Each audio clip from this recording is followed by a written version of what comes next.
Bună, dragii mei, bine ați venit, bine ați revenit. Sunt Memeș, ca de fiecare dată înainte de a începe, vă reamintesc cât de minunați și de puternici sunteți. Iată că reușesc să mai fac o înregistrare și să fiu alături de voi pentru a vă lăsa informații care poate vă sunt utile. Să vedem ce ne spune energia în zilele ce vor urma. Luați de aici, vă rog frumos, informațiile care rezonează cu voi. Vă mulțumesc pentru că îmi sunteți alături și pentru că reveniți aici cu drag de fiecare dată. Vin peste noi vremuri foarte complexe. Primesc foarte des întrebarea: și bine când va mai fi? Bine ca acum 5 ani, dacă la asta te referi și cu asta faci comparație, niciodată. Vremurile acelea nu vor mai exista. Ne îndreptăm către o altă lume, în care acum este tot ceea ce contează, aptitudinile tale, reziliența, puterea, determinarea, voința și unicitatea ta te vor scoate la capăt. Să vedem mai departe ce ne spune energia, pentru că tranzitele deja le știți.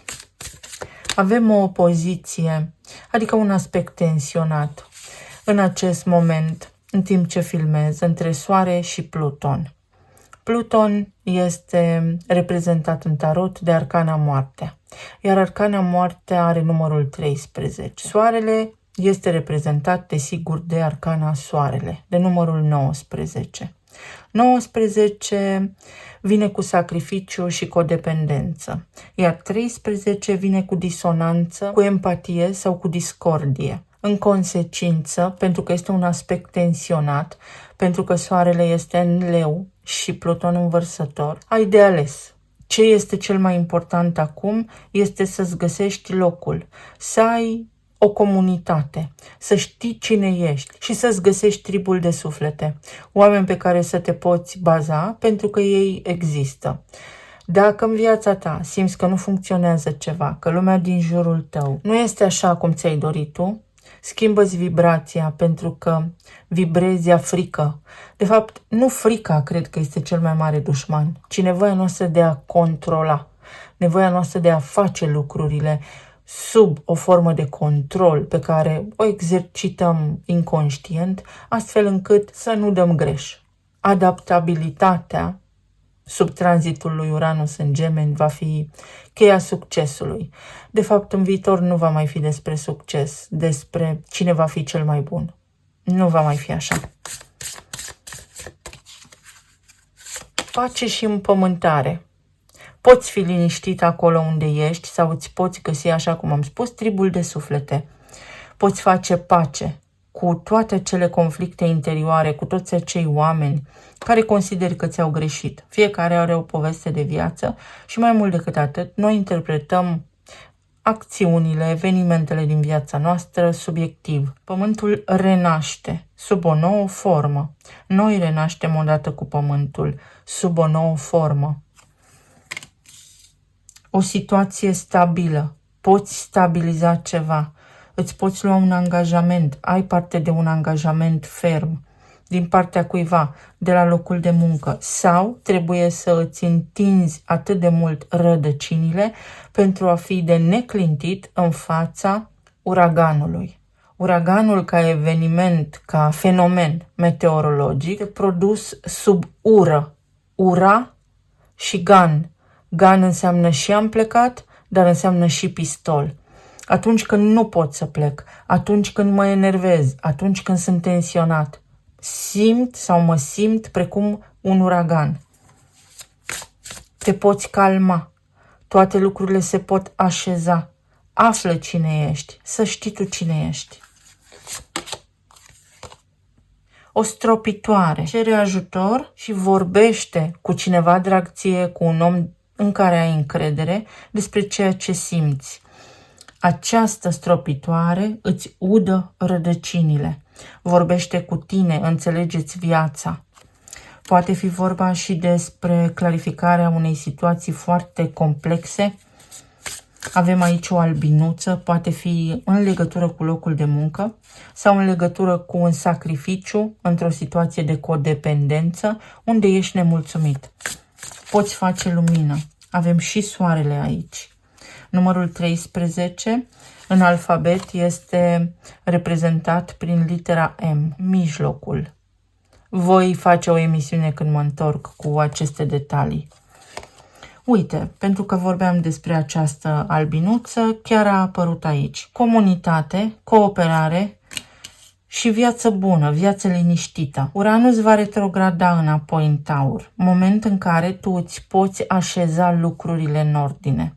Vom mai avea o ocazie scurtă, dar valoroasă, să ne punem planurile în ordine, să ne organizăm resursele, să știm pe ce punem preț, să ne ridicăm stima de sine, să ne reglăm sistemul nervos, să facem pace cu trecutul, să vedem care este zona noastră de confort, pentru că, iată, lucrurile avansează, tehnologia avansează și cine rămâne în urmă este practic pierdut, să spunem așa.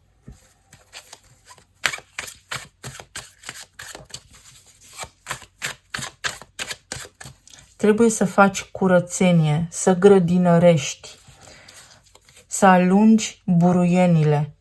Pentru că dacă nu întreții corpul, dacă nu ai grijă de mintea ta, de sufletul tău, atunci vei fi doborât energetic.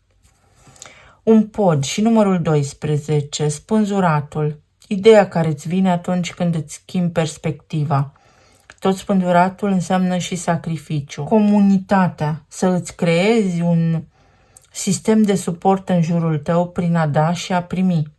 Comunicare, uniune, conectare, o conexiune foarte puternică pe care o poți lega sau o convingere că oamenii pe care i-ai în jurul tău sunt compatibili cu energia ta. Armonie și depășirea unui compromis. Poți depăși un compromis la locul de muncă, în relația pe care o ai. Foarte interesantă energia.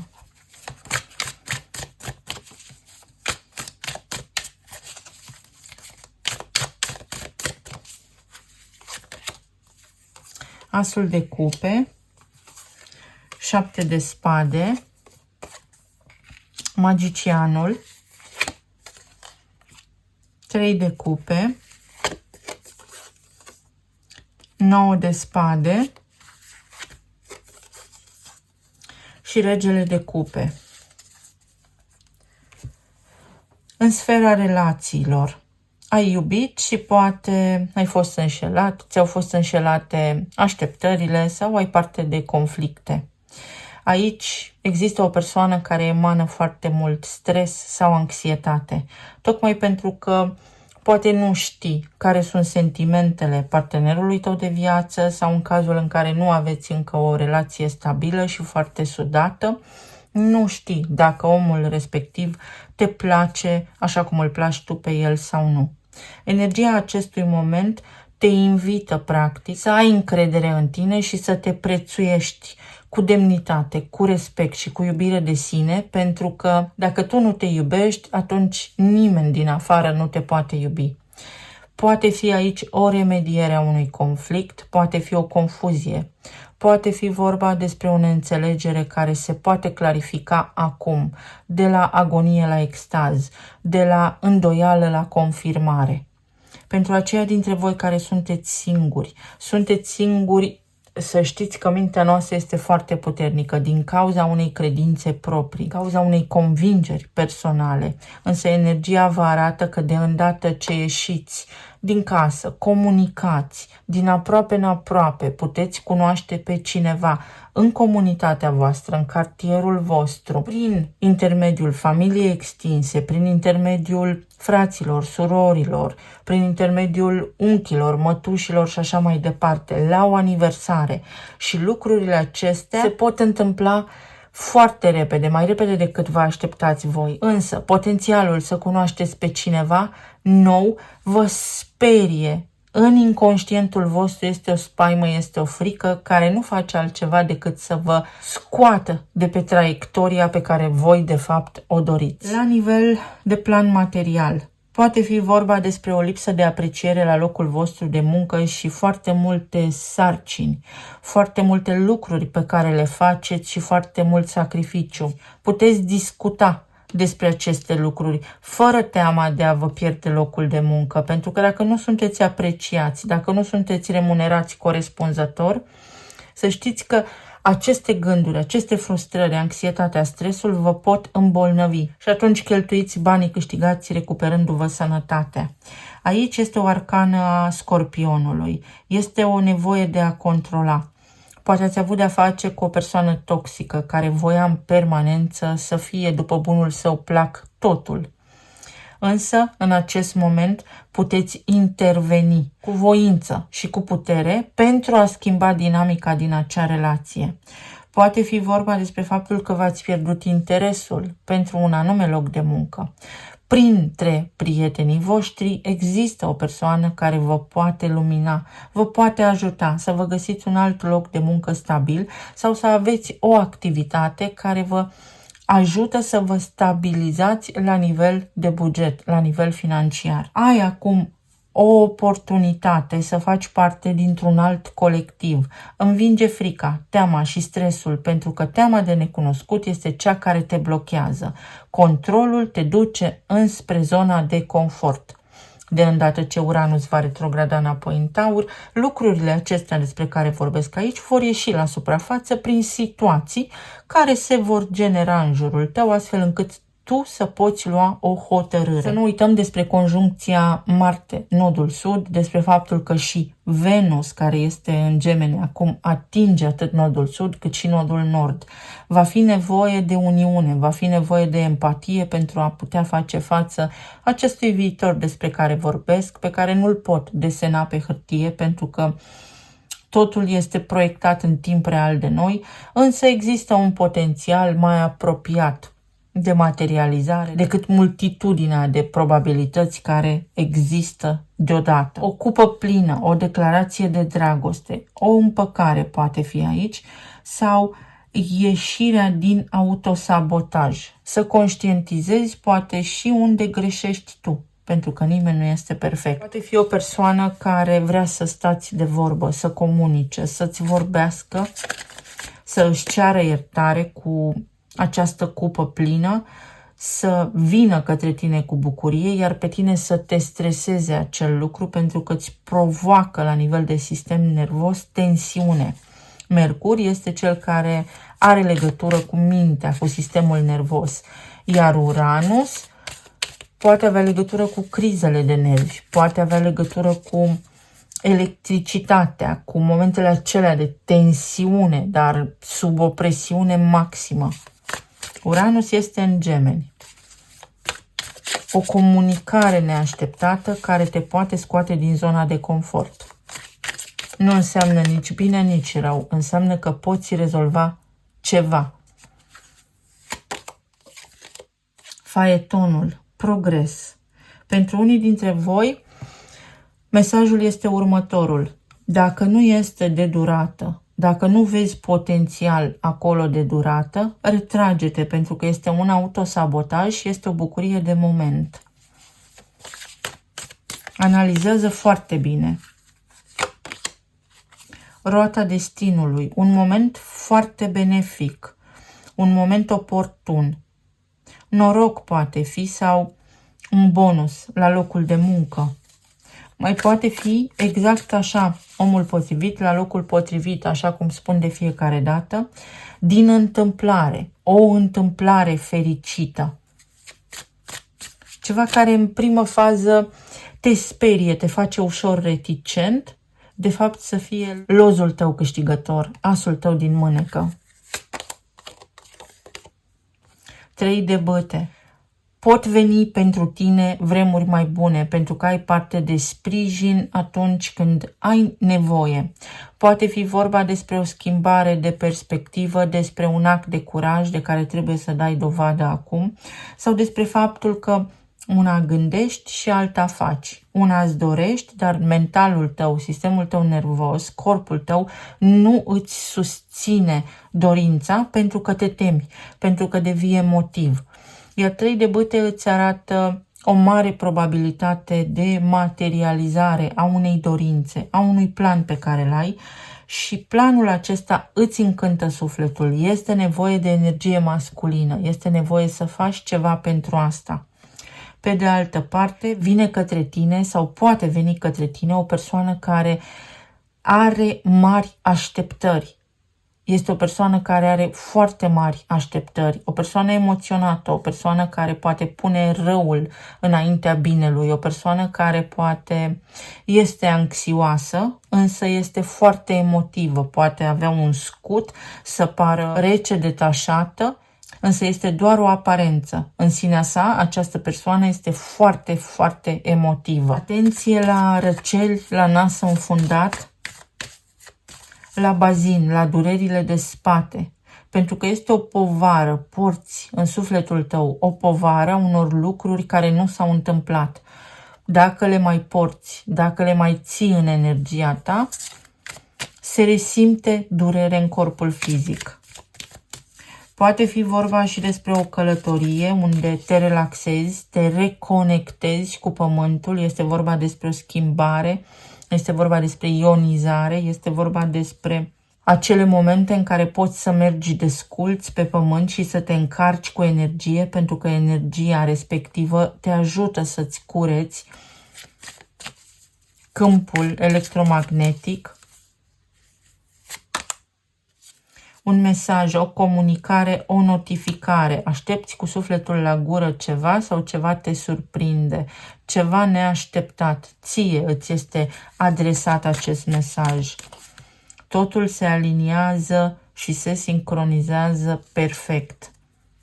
Poate sunt notificări de la bănci, contracte, chestiuni legate de afacerea ta. Nu te da bătut.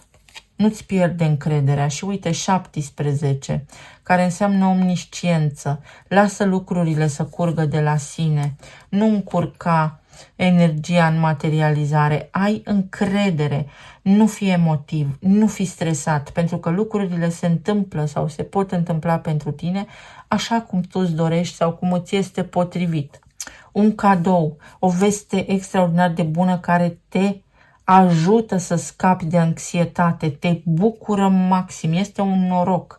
Poate fi inclusiv o promoție, poate fi inclusiv un bonus, un contract de muncă, poate fi o conversație cu cineva neașteptată, dar este tot răul spre bine. Foarte, foarte bună energia.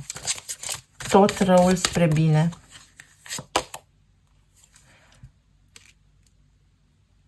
Cineva te spionează, te caută.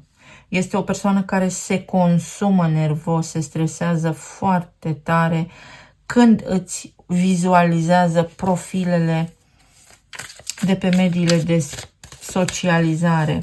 Cineva caută informații despre tine sau stai cu sufletul la gură pentru că se verifică ceva, un dosar, niște informații, o cercetare. Vei trece cu bine peste. Este o persoană care a tras o concluzie greșită și care va ajunge la concluzia potrivită. Și extazul, exact cum am spus anterior. Încântare, vremuri bune, ceva bun. Vei deschide săptămâna viitoare cu optimism sau o poți deschide, sigur că da. Nu înseamnă că este totul bătut în cuie. Bucurie. Mă întorc la ceea ce am spus mai devreme. Poate fi o alarmă falsă, este unul dintre mesaje, în raport cu cineva sau cu ceva, să nu te încânți prea tare, să te gândești foarte bine, dacă este de durată.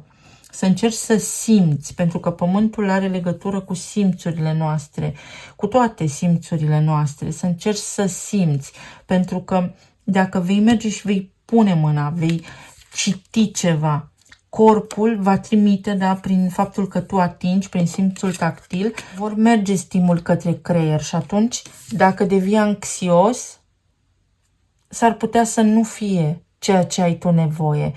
Corpul nostru este un barometru, este un aparat foarte bun de măsurat ceea ce noi nu putem vedea, mai ales când vine vorba despre energie. Dacă nu este de lungă durată, atunci mergi mai departe pe drumul tău, pentru că îți iese în cale altă șansă, alt om.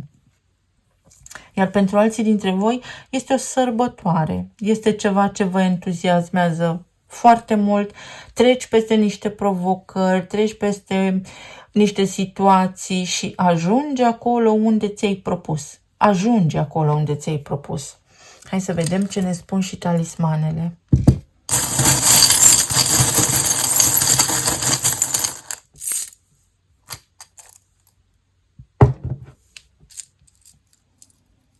O călătorie, așa cum a ieșit și data trecută, în ultima emisiune, o călătorie care te îndulcește, îți face bine, uite.